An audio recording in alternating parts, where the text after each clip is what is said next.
Hey there guys, BlackPanthaa here and welcome to another video discussing these two games again. I'm going to be discussing basically Horizon 2 and DriveClub and basically putting to bed, you know, some of the things that people said, some of the things that people commented in, you know, and basically wanted me to respond to, but I might not have because YouTube just ignores that you posted comments and that sort of thing. So I'll go through some of these comments and I'm basically going to be talking about basically what you were wrong with and correcting you in some areas and basically informing you of why DriveClub to me is kind of a letdown.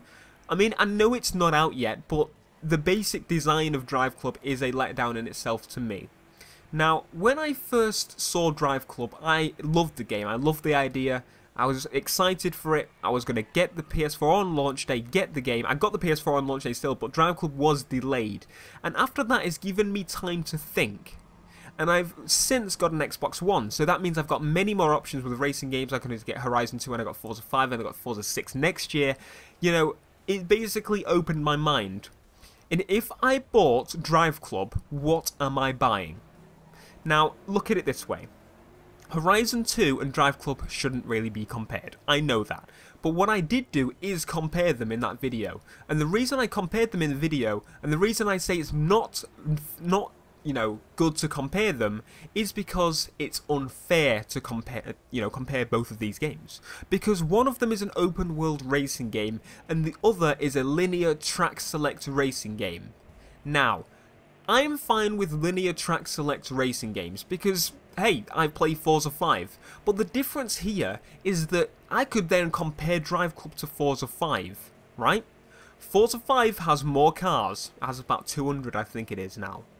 Forza 5 has tuning, has customization, has visual customization, all these features that DriveClub will not have, and that is why DriveClub annoys me.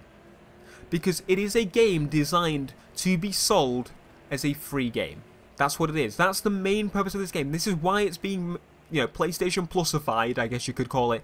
Because they know people won't really consider buying it except the hardcore fans. So, you know, what they really need to do is, because there's no big racing fan base on the PS4, what they need to do is give it out for free, because then people will buy microtransactions to give them cars deals. That's basically what DriveClub is. It's a microtransaction game, and that's why it kind of annoys me. Now, I'm kind of, you know, as I said, you can't really compare Horizon 2 to DriveClub, and the reason is Horizon 2 is an open world racing game. Everything you can do in DriveClub is it's possible in Horizon 2 and a million times more. That is why I was comparing them and then, you know, saying it's not right to compare them, because it's unfair to compare them.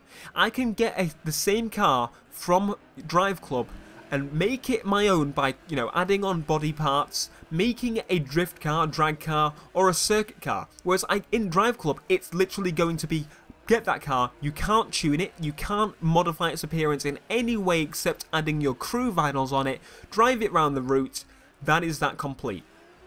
And then you level up, and that is that. You don't buy cars, you unlock them throughout ranks. When you've unlocked all the cars, what is DriveClub? What is DriveClub once you have completed the game? Because Forza has introduced a new thing to me. I was on Gran Turismo the whole generation for the PS3, right? And I'd never really played Forza except to my friends, and at the time, when I was quite young, I was a fanboy of the PlayStation. Anything Xbox, I kind of just blurred out, I guess. Yeah, I didn't take notice. I thought, oh, that's crap, it looks crapper, look at this, all those tiny things are crap. Oh, there's no weather, how crap is that? But in reality, I never really touched the weather in Gran Turismo, I just had it as it was. You know, what I did want is customization. I'm a very big person for customization in these games. And DriveClub, Horizon, oh my god, Forza had customization, and Horizon, but Forza had customization, and Gran Turismo did not. And I would just ignore the fact that it had customization, and it's a massive feature to me now. And tuning is something that you would never expect to be a huge feature, but it really, really is if you are really into racing games now. Like, I think tuning is a whole new level to racing games, as long as it's not like grid autosports tuning, which is kind of useless. But, you know, in Forza, I can then tune a car to make it a drag car, a drift car, a circuit car, whatever the hell I want car. You know, you can do different tune setups. You can basically make a car a completely different car. I can get a car that's front-wheel drive, make it a four-wheel drive drifting beast. You know, it opens a whole new story, a whole new book. And that's why I'm disappointed with DriveClub, because it's really a step back. People are basically comparing it to Project Gotham Racing, which I don't have much experience with, but I guess you could. But shouldn't we be stepping forward?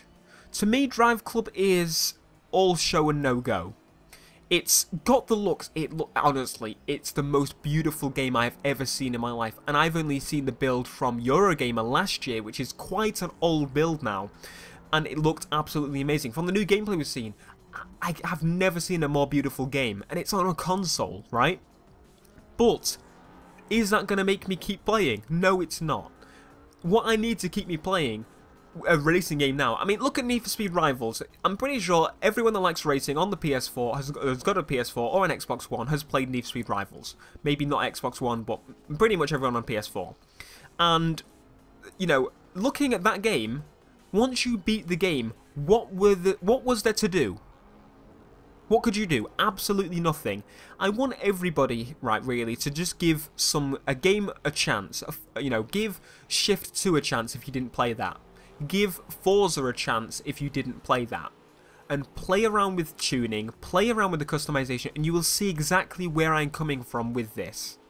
I have not played Forza 1, Forza 2, Forza 3. I played Forza 4 once at a friend's house.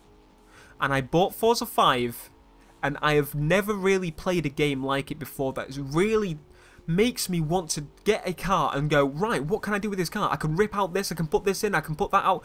And you can basically create anything you want from that car. It could be a little tiny hatchback, and you can make it the best drag car in existence. And that's where, you know, DriveClub is lacking for me, because DriveClub, I get a car, that is literally all I've got to do. I can drive that car around the track, that is it.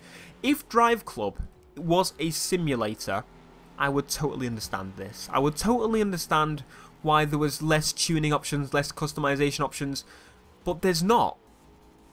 And to me, it's just as arcade as Horizon 2 and the Crew are going to be.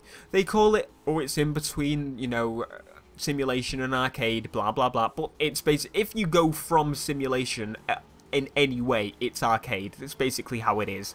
It's just marketing bullcrap. But, you know, I think I got my point across today. Basically, DriveClub is not a step forward, and I was expecting a step forward.